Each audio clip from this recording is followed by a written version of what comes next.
Welcome to the Racing Islands. Well on, people. Please remember to like, share, and subscribe. And hit the notification bell so you can be notified when we drop new content. And leave a comment in the comment section. I was watching some YouTube videos that came across my feed the other day. And I saw a story where this guy ran into a burning house to save his twin daughters. And he did end up saving them, but he received a lot of burns in the process. So I say salute to that man because he knew what the outcome was gonna be, but he decided in the end he had to save his daughter's life, so he ran into the fire. So this segues into my point. Lewis Hamilton at Mercedes right now and what he's going through. When Lewis Hamilton decided to sign that contract for Ferrari, Lewis in himself knew that Mercedes might react a certain way just because of the circumstances of him signing for Ferrari, and they didn't even know. Lewis' soul was at peace, so he decided to sign the contract and join Fred Vasseur. Yes, he must have thought about what Mercedes was gonna be thinking when they heard the news that he was leaving to one of their F1 rivals. His mind was made up to deal with whatever consequences came his way when he signed that contract. But of course,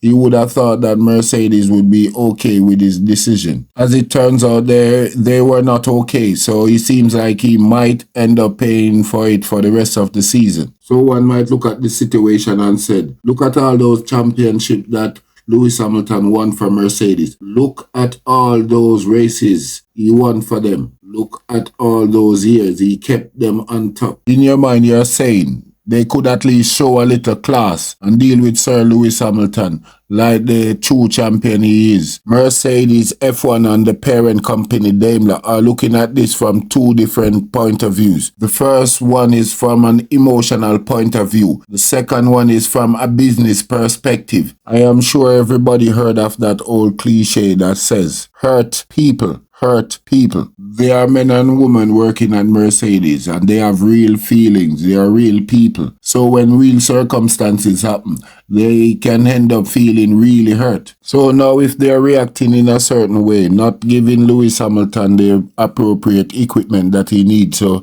compete on the Formula One track, then you just have to live with the situation for now. Because if Mercedes are not going to be compliant, there's nothing you can say to them that's going to let them change their mind. Yeah, so Lewis was prepared for them behaving this way if it came to this. Point A, Formula One is a sport. Point B, you have the business aspect of Formula One. People get into business to make money. And the moment you stop making money and you are losing money, then your CEOs, your investors and shareholders are not going to be happy with you. Imagine having an employee and you have a rival company making billions off that employee. As the boss of that company, would anyone react differently? Would anyone expect Toto Wolff and Mercedes to be classy right now? I don't think so. So honestly, a part of me can see why Mercedes would be going on like this. But to the Mercedes F1 team, you're going to have to live with this decision because most of this is your fault. You were the one that weren't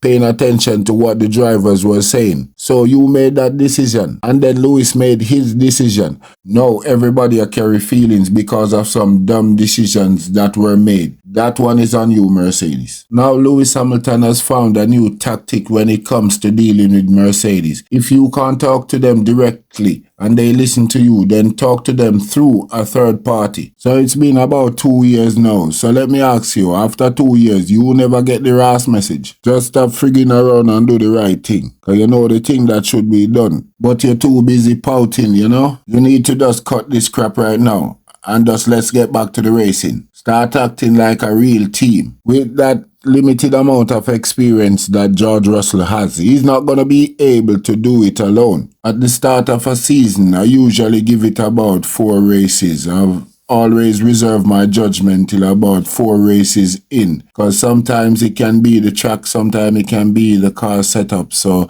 I usually wait till then to see where the car really is. So once the drivers start to complain, Mercedes better look into the situation. I think the bouncing over the weekend may be due to the circuit because a lot of other cars was bouncing. But it could also be a Mercedes car issue. So We'll see on the next race if it continues. They have about 2 more races to show me something with that W15 car.